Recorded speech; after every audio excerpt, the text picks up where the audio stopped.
এই মুনাজাত আমার আল্লাহর দরবারে মঞ্জুর হইয়া যায়। বলে এই তিনজনকে এক নাম্বার হইল মজলুম। বলছেন মজলুম খারে খবর বৈশাখ মাসে আপনারা কি দিয়ে পারে তুলান সামাটামা মেশিন দিয়ে উঠেন নেন। এখন আপনি হইলেন প্রভাবশালী, যেমন আমার বেটা আপনার নাম কি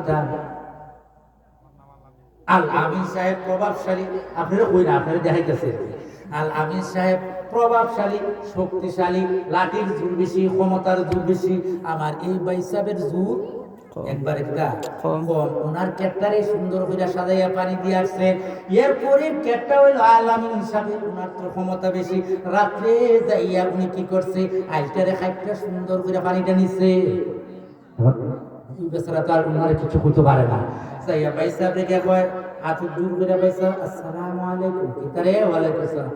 পয়সা আপনার ক্ষেত যদি পানি একবারে ওঠা আমার ক্ষেতের পানি হই পয়সা কয়েকবার সাবধানে কথা বলছি। কালকে রাত্রে চুপগুলো ঘুমানির পরে আমি পানি শেষ করে দিয়েছি, আমি সেই দিচ্ছি কথা আমার ঠিক না বেটি।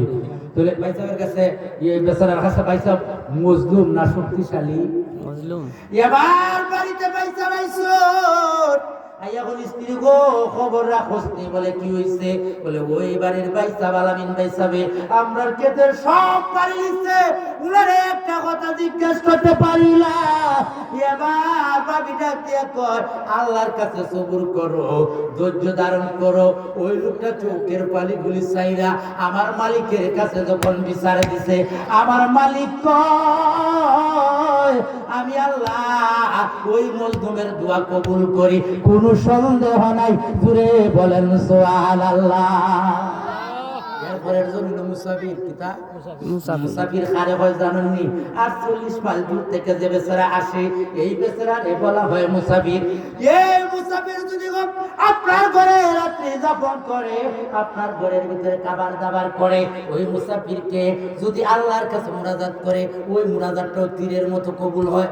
আবার এরকমটা মুসল্লি না, আপনার বেডের ভিতরে জায়গা দিলা, খাওয়াইলা দাওয়াইলা সুন্দর কইরা ফজর তো আপনার মোবাইল যা আছে সব লইয়া মুসাফির সাপ নাই, আর আপনি মনে করুন মুসাফিরের দোয়া হলে তা কবুল হইয়া, এটা সম্ভব না।